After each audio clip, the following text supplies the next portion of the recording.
চট্টগ্রাম মহানগরীর খুব কাছাকাছি হওয়া সত্ত্বেও নানা সীমাবদ্ধতার কারণে কাঙ্ক্ষিত উন্নয়নের রোডম্যাপে ঢুকতে পারছে না দক্ষিণ চট্টগ্রামের বোয়ালখালী, পটিয়া এবং আনোয়ারা উপজেলা। অথচ নগরীকে সম্প্রসারণে এই তিনটি উপজেলা বড় ধরনের ভূমিকা রাখতে পারে।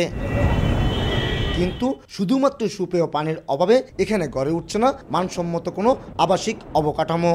এখানে ৩১৭টা প্লটের কোনো ব্যক্তি, কোনো প্লটের মালিক ঘর করতে পারতেছে না, শুধুমাত্র পানির জন্য, সুপেয় পানির জন্য। শুধুই যে আবাসিকের সমস্যা রয়েছে তা নয়, শহরতলি হয়েও হচ্ছে না কাঙ্ক্ষিত শিল্পায়ন। এখানে বাধা পানি সংকট।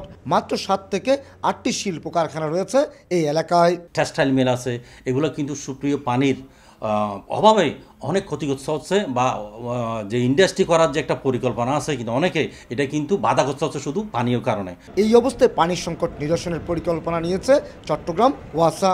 ১২০০ কোটি টাকা খরচ করে কর্ণফুলী নদীর বোয়ালখালী অংশে স্থাপন করা হবে নতুন একটি পানি শোধনাগার। গত ২ বছর আগে প্রকল্পটি একনেকে অনুমোদন হওয়ার পর এখন চলছে ঠিকাদার নিয়োগের প্রক্রিয়া। আমরা একটা প্রকল্প নিয়েছি, যে প্রকল্প থেকে ৬ কোটি লিটার ক্যাপাসিটির ট্রিটমেন্ট প্ল্যান্ট করছি ভান্ডারজুরি নামক একটা জায়গাতে। সেটা আমরা আশা করতেছি আগামী ৩ বছরের মধ্যে শেষ হয়ে যাবে, পাইপলাইন সহ।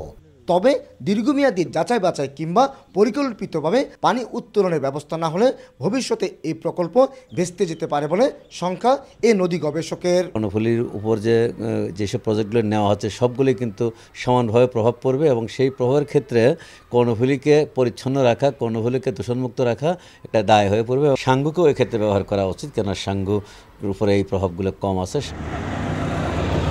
২০২২ সালের মধ্যে এই প্রকল্প থেকে পুরোদমে পানি সরবরাহ করা হবে বলে জানিয়েছে ওয়াসা কর্তৃপক্ষ।